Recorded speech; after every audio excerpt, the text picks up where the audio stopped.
오늘 아침 하나님께서 우리에게 주시는 말씀은 로마서 8장 35절로 37절까지의 말씀입니다. 로마서 8장 35절부터 37절 말씀, 우리 같은 마음으로 주의 말씀을 선포하도록 합니다. 누가 우리를 그리스도의 사랑에서 끊으리요? 환난이나 곤고나 핍박이나 기근이나 적신이나 위험이나 칼이랴.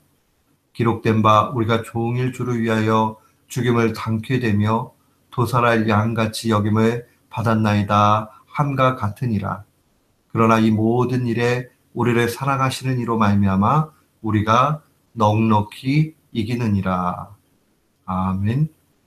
저는 오늘 본문 말씀을 통해서 환경보다 크신 하나님의 사랑이라는 제목으로 주의 말씀을 선포하도록 하겠습니다. 춘천에 가면 소양강 댐이 있습니다. 이 소양강 댐은 우리나라에서 가장 큰 댐입니다. 이 댐의 건설에 있어서의 뒷이야기가 참 흥미롭습니다.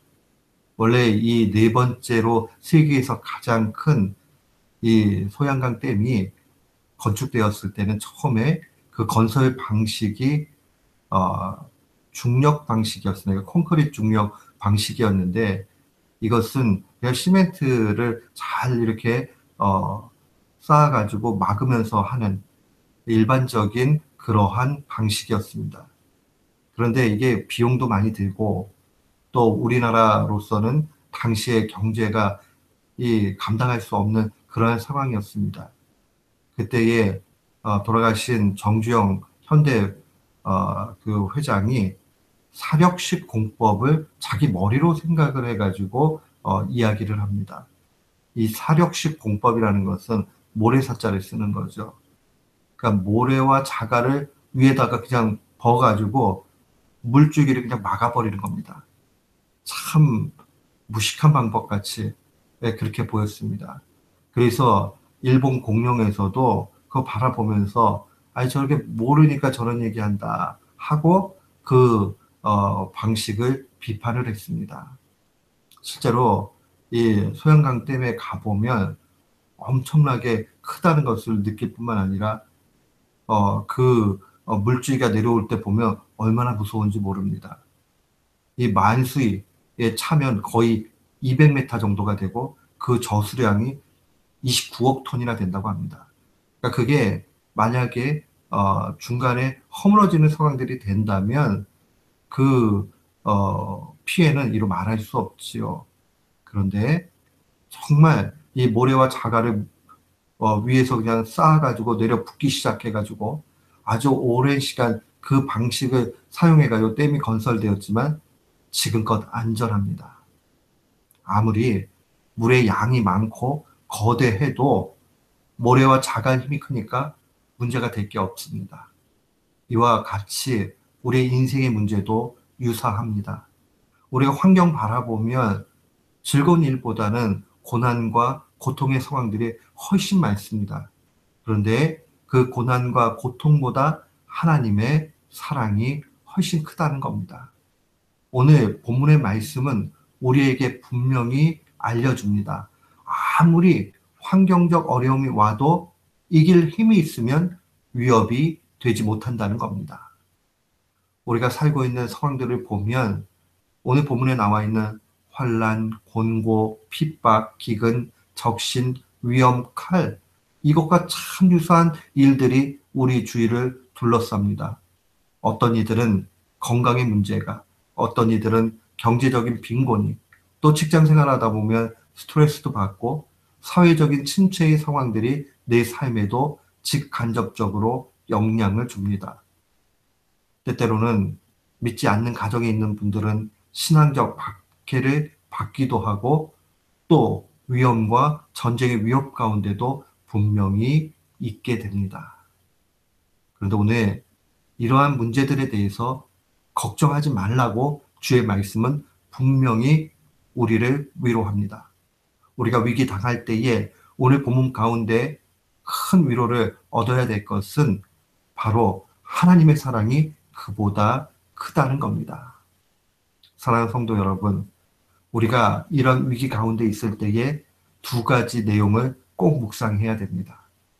첫째는 신자는 그리스도를 위하여서 고난당하는 것이 마땅하다는 겁니다. 고난당하는 것이 마땅하다.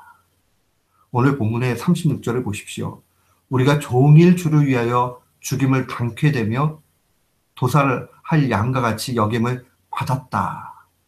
이 말씀은 신자의 삶을 일컫는 겁니다. 시편 기자는 시편 34편 19절에도 동일한 고백을 합니다. 의인은 고난이 많으나 여호와께서 그 모든 고난에서 건지시는도다. 앞부분을 꼭 생각을 해야 돼요. 내가 고난 당하면 저주받았고 벌받고 또 하나님 앞에 이제 더 이상 소망이 없다 하는 게 아니라 의인의 삶은 그리스도를 위하여 고난 당한다는 사실입니다. 그러나 결국 하나님께서 그 고난에서 우리를 구해 주시는 겁니다. 고난은 우리에게 유익을 가져다 줍니다. 시편 119편 71절도 이렇게 증거합니다. 고난 당하는 것이 내게 유익이라. 고난 당하는 것이 분명히 신자에게 유익이 있다는 겁니다. 어떤 유익이 있습니까? 이로 말미암아 내가 주의 율례들을 배우게 되었나이다. 이 주의 율례라는 것은 하나님의 일하심의 법도를 의미합니다. 고난 당하는 걸 통해서 하나님을 더욱 이해하게 되고 하나님이 어떻게 역사하시는지를 분명히 배운다는 겁니다. 똑같은 어려움을 당해도요, 정말 무익한 어려움이 있고요, 유익한 그러한 고난이 있습니다. 하나님으로부터 말미암아서 그렇게 우리가 받게 되는 것. 본문의 표현대로 하면 그리스도를 위하여 고난을 당하는 것은 결국 신자에게 유익되는 겁니다. 그러니까 우리가 신자로서 고난 당할 때 마음이 이런 생각해야 돼요. 아유, 내가 신자로 사는 것 그리스도를 위해서 고난 당하는 삶이니 당연하다, 마땅하다. 오히려 고난 당하지 않는 것이 문제가 있다 하는 그 마음을 분명히 가져야 됩니다. 그런데 그 그리스도를 위해서 받는 고난은 결단코 무익한 것이 아니라 꼭 필요하고 은혜가 된다는 겁니다. 신자는 그리스도를 위해서 고난당하는 그러한 삶입니다.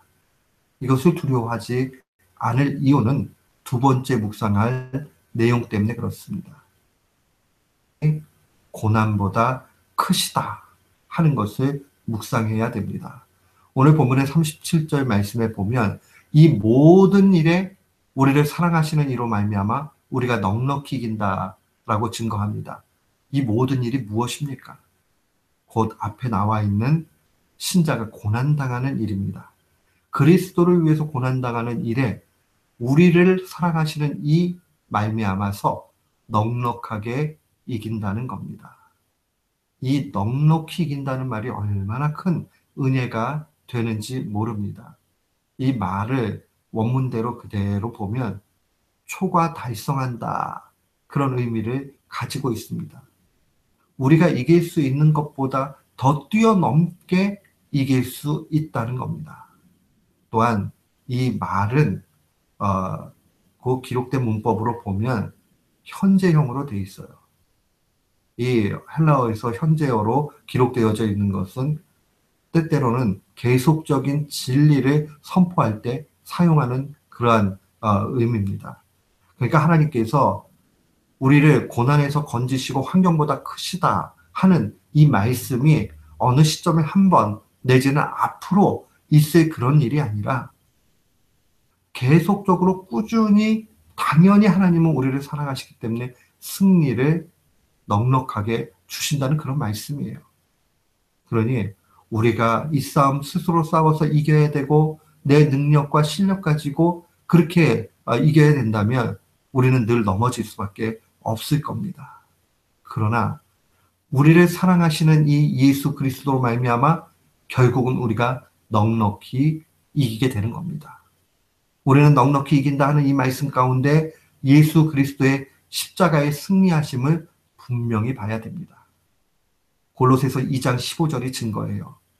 통치자들과 권세들을 무력하여 드러내어 구경거리로 삼으시고 십자가로 그들을 이기셨다라고 증거합니다. 통치자 권세들을 무력화하고 드러내서 구경거리로 삼으시고 십자가로 그들을 이기셨다. 예수 그리스도의 십자가의 승리, 그것이 우리의 승리된다는 사실을 기억해야 됩니다. 또한 바울 사도도 고린도전서 15장 57절에 이렇게 증거합니다. 우리 주 예수 그리스도로 말미암아 우리에게 이김을 주시는 하나님께 감사한다. 우리가 예수 그리스도 바라보면 그 예수 그리스도의 승리로 말미암아 우리에게도 이김을 주시는 겁니다. 하나님의 사랑은 고난보다 훨씬 큽니다. 고난은 피할 수 없는 그러한 신자의 삶 가운데 신비입니다. 그런데 그것에 대해서 두려워하지 마세요. 오히려 하나님의 이김의 길이 된다 하는 것을 바라보면서 오늘도 승리하는 귀한 교우들 되시기를 주님의 이름으로 축원합니다. 아멘.